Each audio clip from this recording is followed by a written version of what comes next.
Bien-aimés du Seigneur, hier c'était Saint-Étienne dans le feu du Saint-Esprit et le sacrifice de soi dans l'unique sacrifice du Christ comme extension des grâces de la croix rédemptrice et participation de l'homme au don du Christ Sauveur.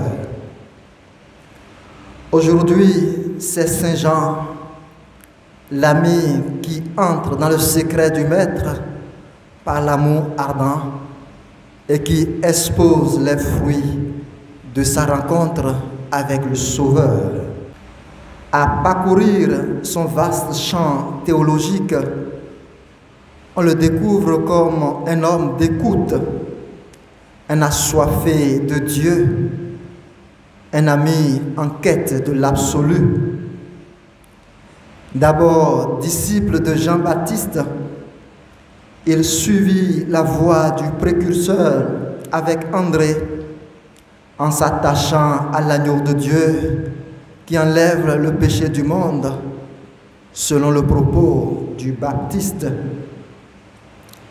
Et il se passe là comme un passage de flambeau entre le Baptiste et le disciple qui, dorénavant, doit se plonger aux sources du Saint-Esprit, manifesté et demeurant sur l'agneau désigné pour le révéler au monde dont il est la vie et la rédemption.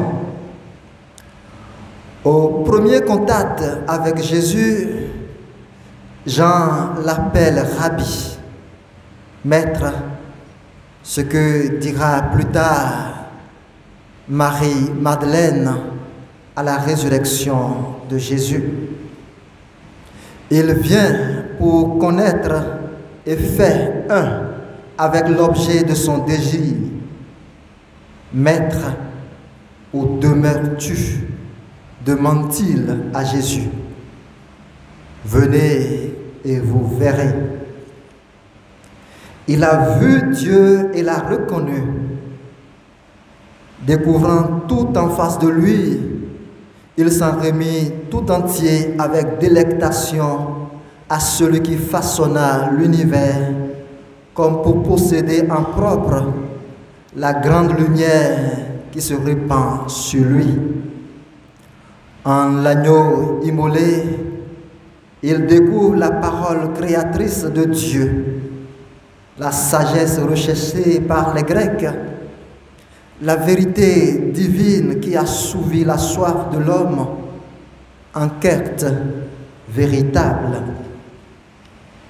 Son discours extatique veut faire entrer l'auditoire dans le concret de son vécu. L'invisible s'est rendu visible aux yeux. Les mains l'ont touché. L'ouïe l'a saisi et le cœur l'a expérimenté. Oui, dit-il, la vie s'est manifestée et nous l'avons vue et nous rendons témoignage.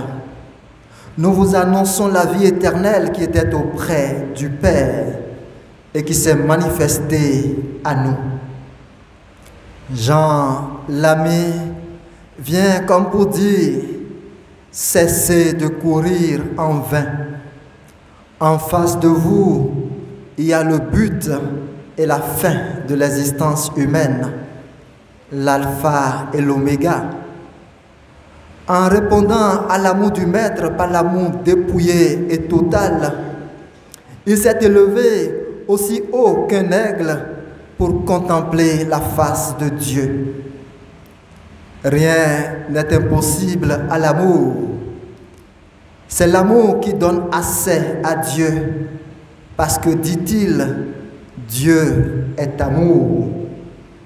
Fortifié par l'amour, il vivra avec la Mère de Dieu et Marie-Madeleine, le martyr de l'amour à l'heure du sacrifice de l'agneau sur la croix, comme témoin de la prophétie du Baptiste.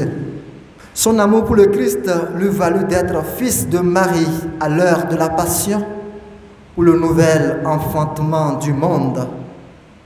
Comme un ange, il devint alors gardien de la Vierge à l'heure rédemptrice du Sauveur. L'unique message qui prévaut, c'est la quête du royaume de Dieu. L'avenir est déjà là et chaque battement du cœur est décisif.